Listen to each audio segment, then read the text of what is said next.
But Harrison Butker says, you've bought a diabolical lie, women, if you think career is where you're going to find happiness. Now, I'll agree, career won't make us happy. Neither will marriage or children make you happy. Happiness comes from the satisfaction of knowing you're working in your identity and purpose. But Harrison Butker wants to tell the women, if you want to follow that career, great, but you've bought a diabolical lie and you're not quite as godly as the women that want to be mothers and homemakers. He says this at a college graduation, and Christians are falling all over themselves to defend him. The Bible doesn't say what Christians say that it says. This is Unconventional Conversations with Pastor Paul, making the first century Bible understandable and relevant for 21st century spirituality. I am Unconventional Pastor Paul, and I love the Bible. I just know that it's not what Christians are told that it is through all the years. I like to take the Bible, tell what it really means in context of culture then, and how we can transfer to have some idea of what it means as wisdom for us today, not as law-based, shame-giving, bad religious theology. Christians love to say WWJD. When I was a Christian, I had a wristband that said WWJD, what would Jesus do? And the whole point of WWJD was, am I sinning right now? Am I doing something that if the rapture happens, I'll be left behind? But the truth is, the word Christian means one striving to look like Christ. So what WWJD ought to actually mean to somebody who is an actual follower of Christ, just not the follower of an American Christian religious sect today, is it influences everything you do in your life. So WWJD includes, what would Jesus do if he were invited to speak at a Christian college in nowhere, Kansas today? And it would not be what Harrison Butker, the kicker of the Kansas City Chiefs, did. Harrison Butker spoke at a Catholic college, says, let me speak to you ladies. So right off the bat, when a Christian says the word ladies, you know some real shit is coming. And so he said, let me speak to you ladies, because you're the ones who are victims of diabolical lies. And that's a direct quote. And then he goes in to talk about how, sure, you're excited to get your degree, but what you really want, most of you, I assume, he says, is to be a mother and a wife. And he talks about how his wife, of course, Harrison Butker grew up in a very well-to-do household because his mom had a very high-paying career. And then he kicks a football well, so he is making millions of dollars a year. So his wife doesn't have to work, and he says she has a degree, but she's happy to be a wife and a homemaker. And let me make it clear, if that's the choice of any woman, I support that, because I support women's choice. That's what I do. Christianity supports women being shamed to say you're not quite as godly as other women. You've bought a diabolical lie if your goal isn't an MRS degree, as we called it in Christianese, a get married degree. And so I think women should have choices. And so if Harrison Butker's wife is happy and she happens to be in a home that has a ton of money because he came from wealth, and he now makes a lot of money, and so they can afford for her not to work and earn a paycheck. So congratulations to them. But Harrison Butker says, basically, you've bought a diabolical lie, women, if you think career is where you're going to find happiness. Now, I'll agree, career won't make us happy. Neither will marriage or children make you happy. Happiness comes from the satisfaction of knowing you're working in your identity and purpose. But Harrison Butker wants to tell the women, you know, you're just sure if you want to follow that career, great, but you've bought a diabolical lie and you're not quite as godly as the women that want to be mothers and homemakers. He says this at a college graduation, and Christians are falling all over themselves to defend him. But let's apply WWJD. What would Jesus do were he walking around in America today and were invited to speak at a Christian commencement? Which, by the way, I truly believe no American, evangelical right-wing church in America would invite Jesus to come speak at anything that has to do with right-wing Christianity, because they would not like Jesus at all. They would passionately hate Jesus just as much as the whitewashed tombs of the first century did, because he would call them out on their shit. For sure. Suzanne says, so what does this say to women with no choice except work? It says, you've done something wrong. You've bought a diabolical lie, and therefore you're not. Like, I had some Christian tell me today, well, if a woman finds a godly man, she's going to be okay. But if she doesn't find a godly man, then, and he wouldn't agree that he was saying this, but she gets what she deserves. That's how Christians view women. They need to know their place. Now, 10 years ago, Harrison Butker makes this speech, and even Republicans are like, come on, Harrison Butker.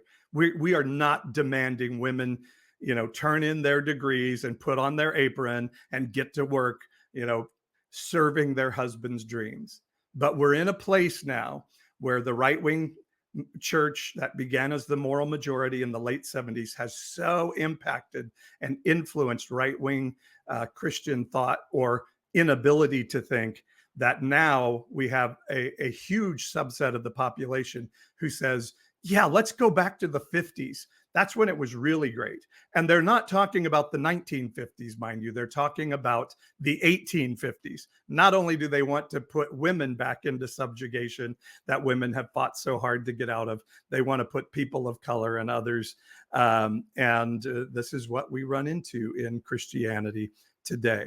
But so what would Jesus do were he invited to give this speech? Even though, again, I would say he would never be invited to speak at a Christian commencement where Jesus walking around, because the religious people who followed a law-based, shame-giving religion of the first century hated him, and the evangelical right-wingers of today who follow a law-giving, shame-based religion today would hate him just as much. But let's see if we can get some insight from the Bible. So I love to do Bible talks as a pastor. I'm an ordained pastor. I was senior pastor of an evangelical church for 10 years, a leader in the evangelical church for 25 years, president of an international church network. My dad was an evangelical pastor. I know the business of Christianity very, very, very well. And so So I like to take the Bible from my training and understanding and put it into a context of what was really being said in the first century, what was the speaker saying, and what did that speaker likely want the audience to hear. That's very important. That's called historical contextualization of the passage. So the danger is, so many times Christians Google a verse and they say, well, the Bible says this. And they're totally ignoring the historical context in which that line was delivered, and thus what it would have meant to both the speaker and the intended meaning given to the audience. And therefore, we can then start to transfer it into our current culture in a proper way, instead of reading some first century words and trying to apply them to the 21st century, which is what right-wing evangelical does. Sort of. What they actually do is just pick and choose the verses of their inerrant, God-written Bible and use them to fit the narrative as they like. But I like to take the Bible and say, okay, let's see if we can get some insight on what Jesus would think about this. So on YouTube, Facebook, and Instagram, you'll be able to see this story from Luke chapter 10 of the Gospels of the Christian Bible. By the way, there's not an Old Testament. There is a Hebrew scripture that Christians have colonized to call the Old Testament, but it's actually the sacred scriptural writing of the Hebrews. So Luke 10:38, people are screaming to join. I'll talk to some of you guys in a bit. I rarely get a Christian who can have a decent conversation, so we'll try it. But I figure it's so rare on TikTok that we actually can get a Christian to have a reasonable conversation. They just scream dogma and Christian love, you know. So Luke 10, it's a story headed Jesus visits Martha and Mary.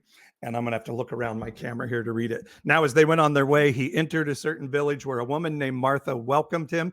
She had a sister named Mary who sat at Jesus' feet and listened to what he was saying. But Martha was distracted by her many tasks. So she came to him and asked, Lord, do you not care that my sister has left me to do all the work by myself? Which is kind of funny.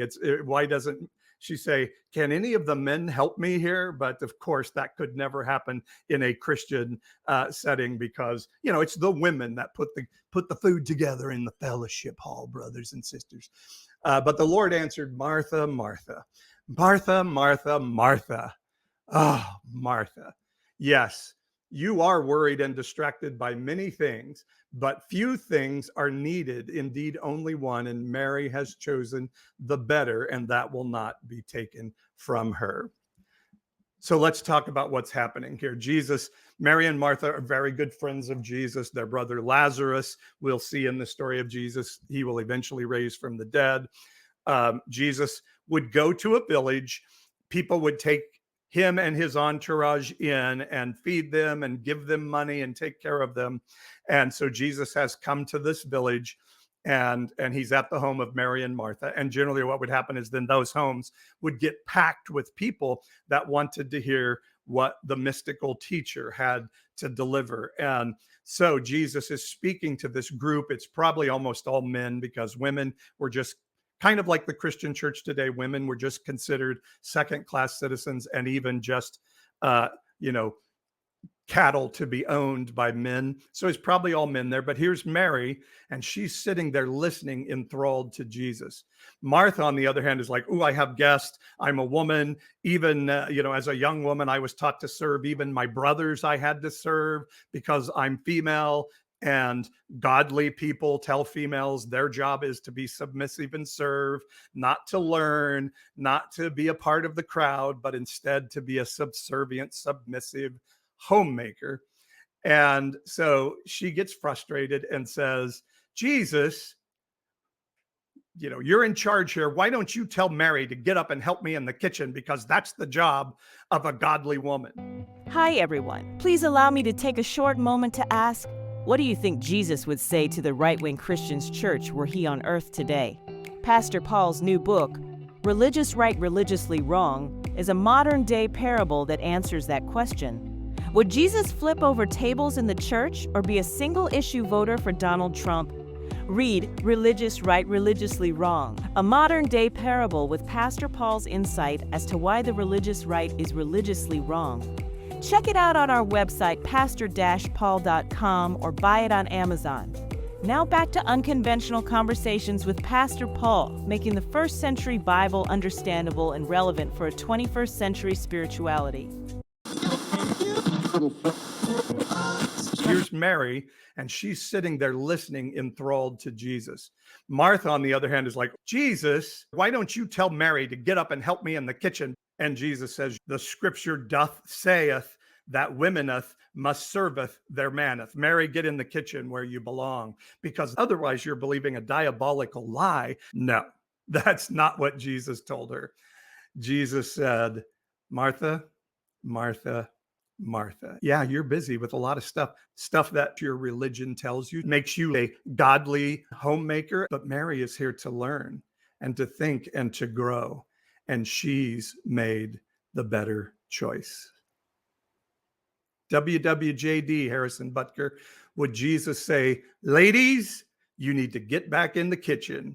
Nice that you have a degree. Now go do your job. Take care of the children and the kitchen and be a homemaker. But it's so interesting. Harrison Butker's mom is a career woman at a very high paying, very important career. And for some reason, I don't remember it right off the top of my head. And I'm sorry. I don't think it's necessarily pertinent, but you can look it up. She's an important woman that has accomplished important things in the world. And that's not saying being a homemaker is not important. That's the straw man that Christians will try to set up. But Harrison is saying that even his mother has believed diabolical lies. What Harrison doesn't say is being a homemaker doesn't bring happiness either. Happiness doesn't come from that choice. Happiness comes from being able to make a choice, to truly make a choice to be who you believe you're supposed to be and what your purpose is on earth. Remember the book Animal Farm that we all read, I think in the 80s? The book about how scary communism was, and what was the saying in Animal Farm? All animals are equal. Some are just more equal than others. Well, this is the Christian church view of women. Women, all genders are equal. Some are just more equal than others. And I have Christians all the time say, we don't make women a second-class status, but you do. And you use language like this. We think of women as fine china. We actually treat them better than we treat men, because men are supposed to be grimy and dirty and do the work. And women are to be treated as special, fine china. And I always think that's a really interesting comparison. And I used to say this as a pastor. What do we do with fine china? We put it in a cabinet and have it on display to show people the beauty that we have in our house.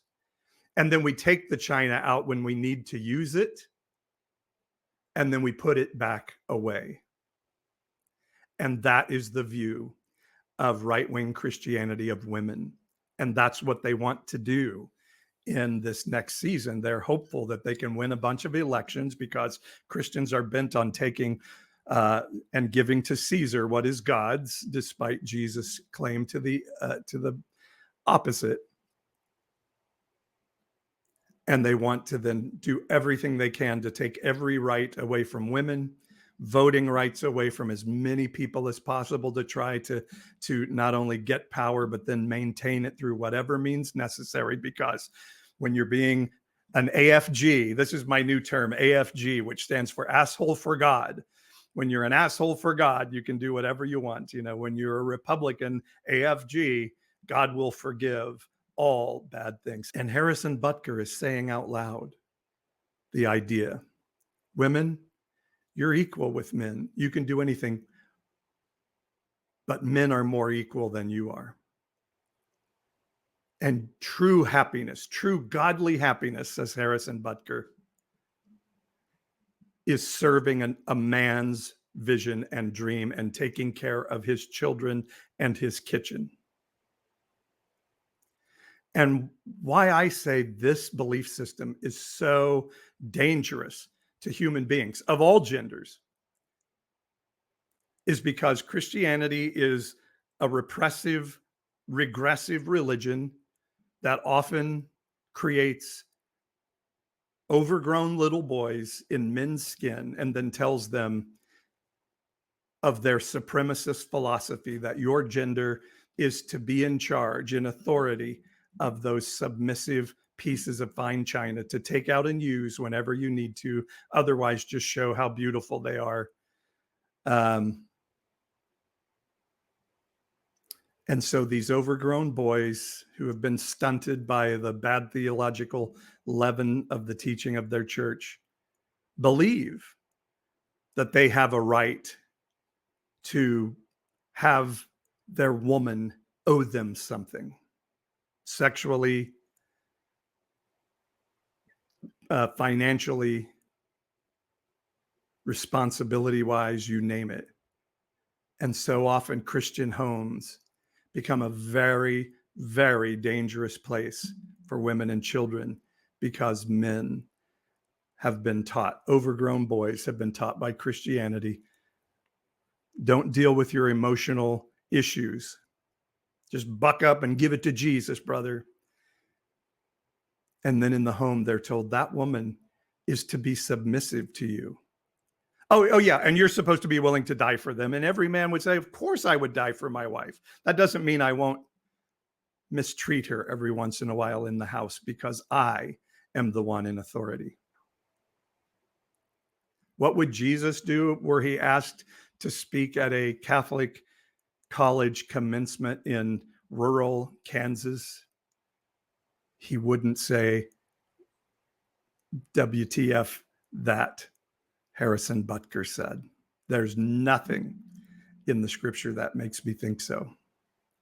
And in fact, we have the story of the woman at the well, that Jesus broke all protocol of his religion and culture by sitting with the Samaritan woman with whom was not his wife.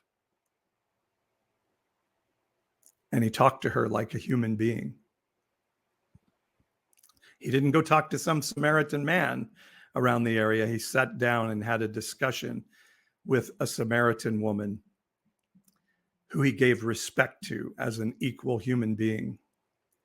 And she became a super evangelist for Jesus, saying, come meet the man who told me everything I've ever done. And I love to ask Christians, when you tell of your religious theology, and then I usually add your politicized religious theology, do the people say, oh my God, I'm going to get all my friends to come and meet you and hear what you have to say? Or do they run as fast as they can? Maybe your Christianity isn't so Christ-like. I want to play for you this amazing speech that was given back in 2023. It was a year before the Butker horrifying speech. All right, listen to this. It's about 4 minutes long, I think, and then we'll come back and have a discussion. Long before there was resting bitch face, there was resting bike face. Want to hear the perfect rebut to Harrison Butker's speech? Who's really telling the diabolical lies and what the message really ought to be for women in the world? Check out this speech by Reshma Sajani at Smith College last year. Let's go back to the 1890s.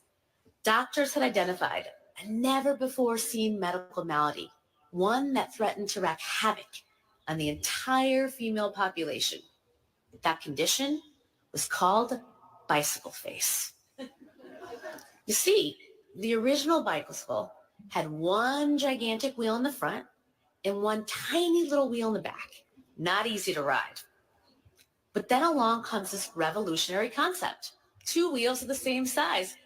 Go figure. And as a result, cycling takes off. With the rise of women riding the bicycle comes the rise of bicycle face. Flushed Bicycle cheeks, face. hard clenched jaw, an expression that is either anxious, irritable, or at best, stony. Now here's the thing. The majority of those who had taken up the hobby were men. But bicycle face? That was strictly a woman's disease. Of course, it's a woman's bicycle disease. face was invented to purely scare women off their wheels. Back then, the bicycle became a symbol for a growing feminist movement. All of a sudden, women could go further and faster, and they didn't need to wait around for a gentleman to show up with his horseback and give them a ride. Suffragists could now meet with one another from town to town. Because of the bicycle, women even started wanting different clothes.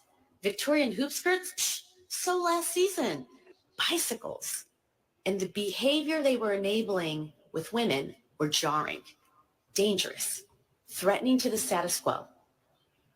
More than a century later, we can see bicycle face for what it is, a strategy wielded by powerful men to put women back in their place, to make us stop pedaling. I think that there's a lot we can learn about imposter syndrome from bicycle face.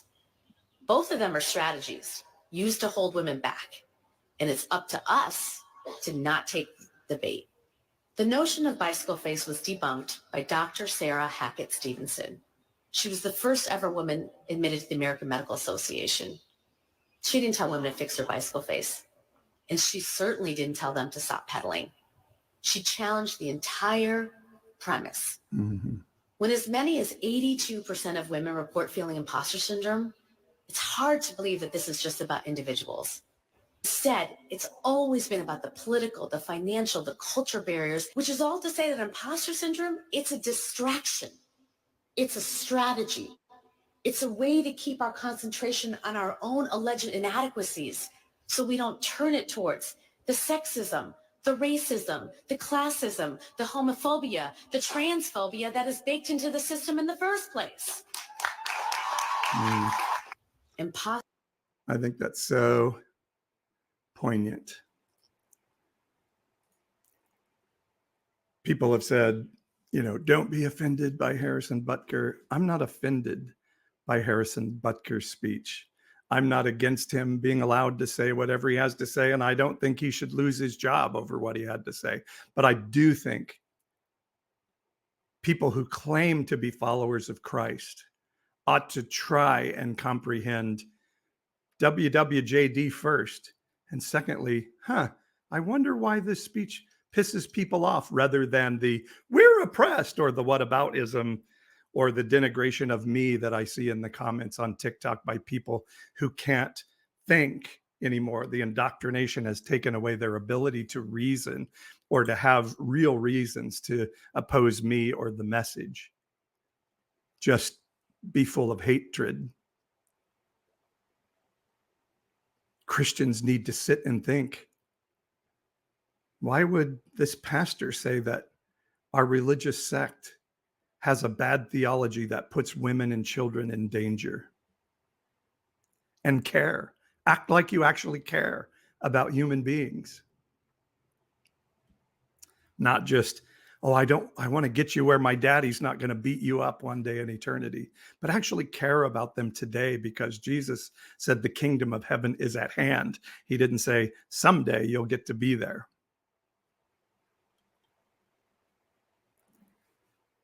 When you tell overgrown boys that they get to dominate a woman in their home and they get to punish the children in whatever way they see fit. No, by the way, spare the rod, spoil the child. And you tell women you are submissive to your man. And if you're really godly, you'll give up any opportunity at financial independence and be fully dependent on a man for the rest of your life. And when that man far too often turns aggressive and abusive against that woman, she feels she has no options to protect herself and her children. And quite often the church that tells her she is submissive to that horrible man tells her to go back to him when she asks for help from that church. That has happened way too many times in history. And it's why today, and it's why I say this belief system is not only abusive and dangerous to women, but to men.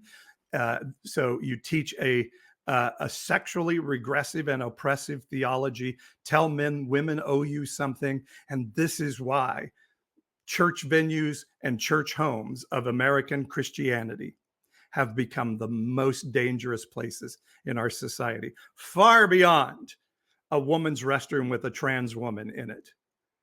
Is a Sunday school class, church camp, pastor's office, or a Christian home a danger to women and children?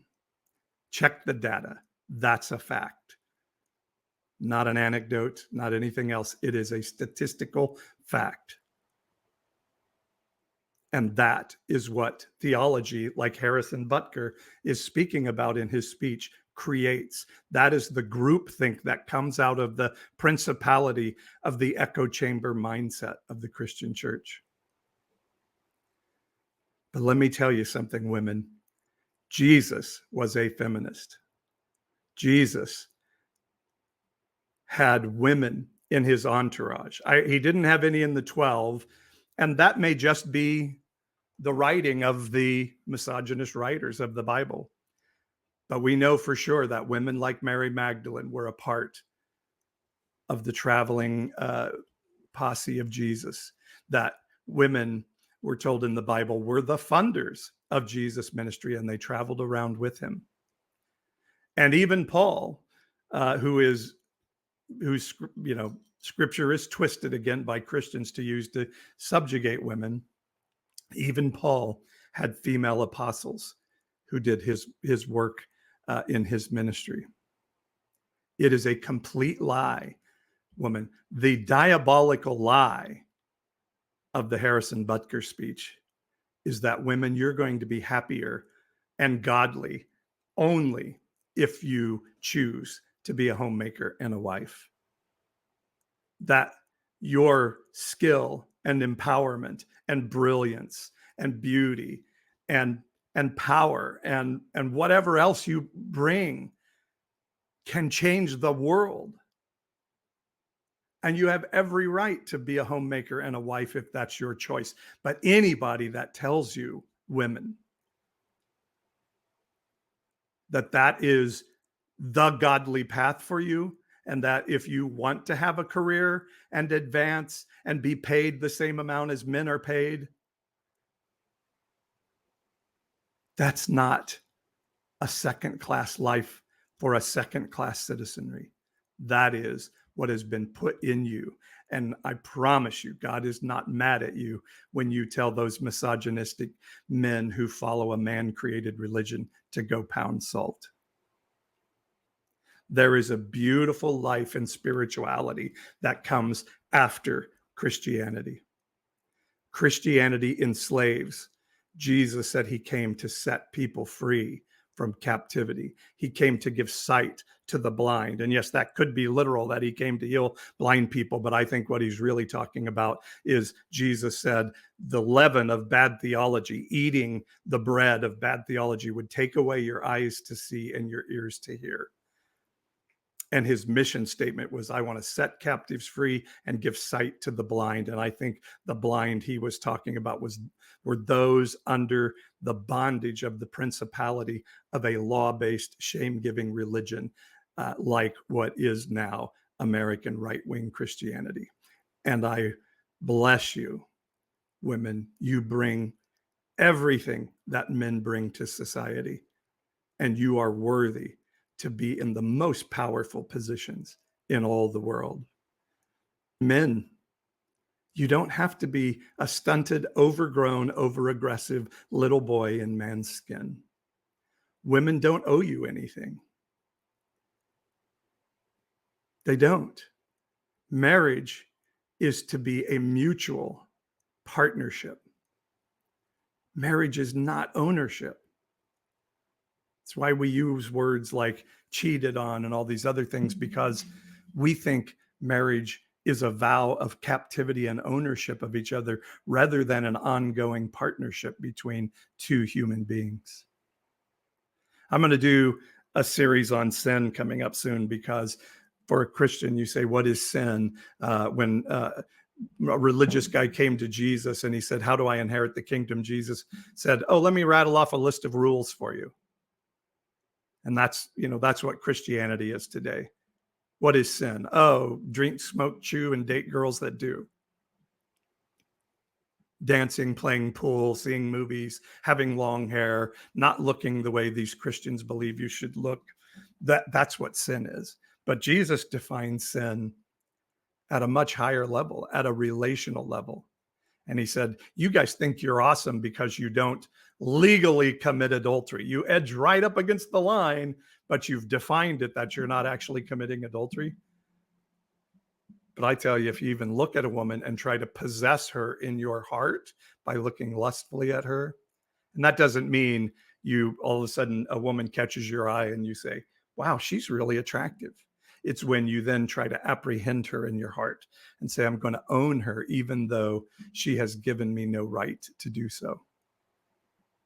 Consent is beyond just a woman saying, yes, I want to have sex with you. Consent is, do I own that woman's persona in my own brain, in my own world? Jesus set the standard much higher than the